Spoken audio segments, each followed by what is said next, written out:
छुट्टियों में मैं मॉल में सेंटा की नौकरी करता हूँ। जितना आपको लगता है उससे कहीं ज्यादा फायदेमंद है ये।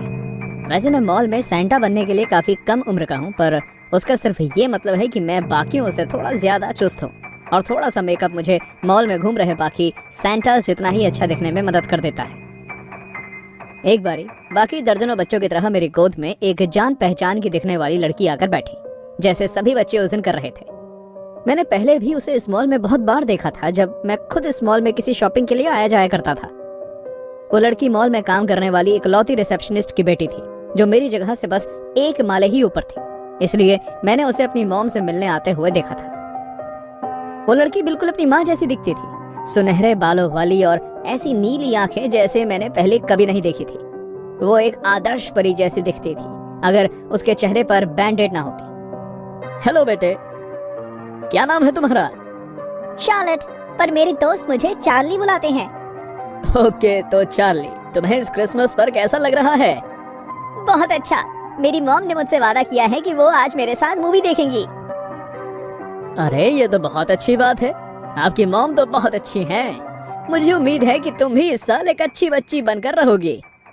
हाँ हाँ बिल्कुल, पर मेरे पड़ोस के बाकी बच्चों के लिए मैं ऐसे नहीं कह सकती।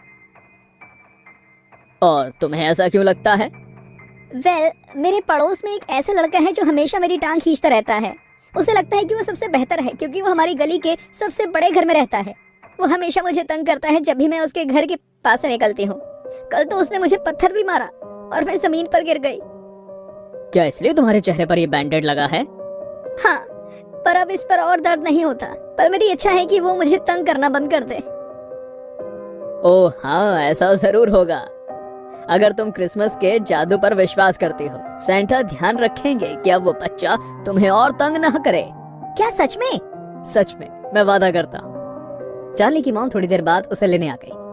मैंने उसे बाय कहा और उसने पलटकर मॉल से बाहर निकलते हुए मुझे बाय कहा। अगले साल फिर मैं मॉल में सेंटा क्लॉज बनकर बच्चों के बीच आ गया, जब चार्ली मेरे पास आई। ओह हेलो चार्ली, बहुत वक्त हो गया मिले हुए, है ना?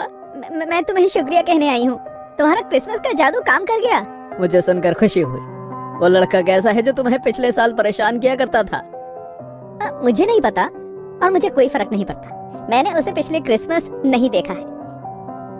वो स्कूल भी नहीं आता। ओह, तो ऐसी बात है। मुझे लगता है कि उसे समझ आ गया है कि अगर वो इसी तरह शैतानी करता रहा तो सेंटा उसे तोहफा नहीं देगा। तो तुम्हारा स्कूल कैसा चल रहा है? सब अच्छा चल रहा है, पर स्कूल में एक टीचर है जो मुझे अच्छी नहीं लगती। नहीं चार्ली, टीचर कठोर हो सकते हैं, लेकिन वो हमेशा यही चाहते हैं कि आप सीखो और आगे बढ़ो। अरे मैं जानती हूँ ये बात, पर वो जब मेरे साथ अकेले होते हैं तो बहुत अजीब लगता है। वो मुझे ऐसी जगहों पर छूते हैं जो मुझे अच्छा नहीं लगता। तुम किसी को बताना मत। उन्होंने मुझसे कहा कि अगर मैंने इस बारे में किसी से कुछ कहा तो वो मेरे साथ बहुत बुरा करेंगे। ओह, तो ये बात है। तुम घबराओ मत चार्ली, तुम्हारा राज सेंटा के पास सुरक्षित है। बस तुम क्रिसमस के जादू पर भरोसा रखो और सब ठीक हो जाएगा। सेंटा इस बात का ध्यान रखेगा। क्या सच में? हाँ सच में। एक साल बाद मैंने चार्ली को अपनी मॉम के साथ एक बार फिर क्रिसमस पर मॉल आते देखा। उसकी मॉम उस रात काम नहीं कर रही थी, पर उसने अपनी बेटी को मॉल में आकर घूमने की आजादी दी और वो खुद घर का सामान लेने के लिए स्टोर में चली गई। वो कुछ दूरी पर थी, पर मुझे लगता है कि जब वो मॉल में अंदर आई तब मैंने देखा कि चार्ली की मॉम की आंखें काली थीं। चार्ली भागते हुए मेरे पास आई और मेरी गोद में आकर बैठ गई, जैसे वो पिछले 2 साल से कर रही थी। पर पिछली 2 बार की तरह जब मैं उससे मिला था, इस बार वो मुस्कुरा नहीं रही थी। वो कुछ परेशान लग रही थी और कुछ इस तरह बर्ताव कर रही थी जैसे उसकी उम्र के बच्चे नहीं करते। क्या हुआ? कुछ गड़बड़ है चार्ली? सेंटा, क्या मैं इस साल क्रिसमस का जादू किसी और की मदद करने में इस्तेमाल कर सकती हूँ? तो वो कौन है जिसकी मदद तुम करना चाहती हो? मेरी मॉम। पिछले साल उन्होंने शादी कर ली, पर मुझे उनका नया हस्बैंड अच्छा नहीं लगता। और ऐसा क्यों है?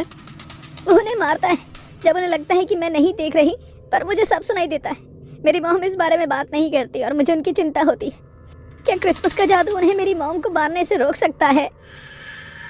बिल्कुल रोक सकता है, अगर तुम्हें उस पर इतना विश्वास है तो। क्या सच में? हाँ सच में। जैसे ही उसने ये कहा, उसकी मुस्कान वापस आ गई। मैं खुश था। उसके चेहरे पर मुस्कान अच्छी लगती थी, परेशानी से तो कई ज्यादा। बाकी दिन ठीक रहा।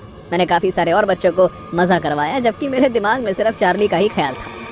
दिन के अंत में मैं अपनी कार में बैठा। मैं अभी अपने सेंटा क्लॉज वाले कपड़ों में था और चार्ली के घर की तरफ जाने लगा। उसने मुझे कभी नहीं बताया था कि वो और उसकी मॉम कहाँ रहती है, पर इस बारे में जानना बहुत आसान था। मैंने अपनी कार साइड पर लगाई और बेडरूम की लाइट्स बंद होने का इंतजार किया। मैं जानता था कि ये मेरी अभी तक की दी हुई सबसे मुश्किल विश थी, इसलिए मैं सावधान रहना चाहता था। जैसे ही लाइट्स बंद हुई, मैंने अपनी सेंटा के कपड़ों को उतारा। वो मुझे कुछ ज़्यादा ही मोटा कर देते हैं, और घर की तरफ चलने लगा। मैं घर की खिड़कियों और दीवारों की मदद से चढ़ने लगा। मैं ज़्यादा लंबा नहीं था और जल्द ही ऊपर पहुंच गया। एक असली सेंटा क्लॉज की तरह मैं चिमनी के रास्ते से घर के अंदर घुसा। वो बहुत ही मुश्किल था, पर मैंने एक लंबी सांस ली और निकल पड़ा। जब मैं नीचे आया तो मैं एक अंधेरे कमरे में आ पहुंचा। उस कमरे में सिर्फ टीवी की मदद से थोड़ी रोशनी थी, जिस पर कोई पुराना क्रिसमस का गाना चल रहा था, और उसके सामने रखे सोफे पर एक आदमी लेटा हुआ था जो मुझे लग रहा था कि चार्ली का स्टेप फादर था। मुझे अपनी किस्मत पर भरोसा नहीं हो रहा था।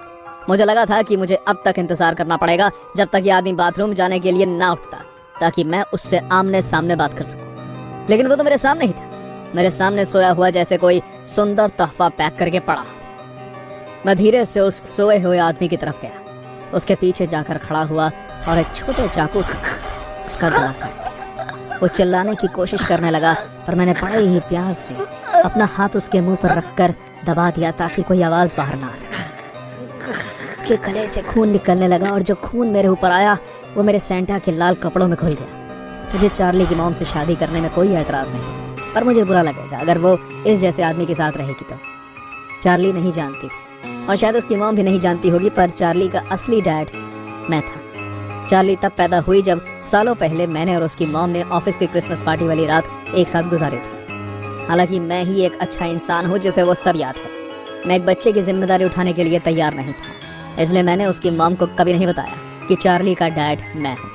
इसलिए मैंने सोचा कि क्यों ना मैं उसकी क्रिसमस विशेस पूरी कर दूँ। 2 साल पहले मैंने उसे परेशान कर रहे लड़के को मारकर पार्क में दफना दिया। पिछले साल मैंने उसके टीचर को तड़पा तड़पा कर मार डाला और उसकी लाश नदी में फेंक दी।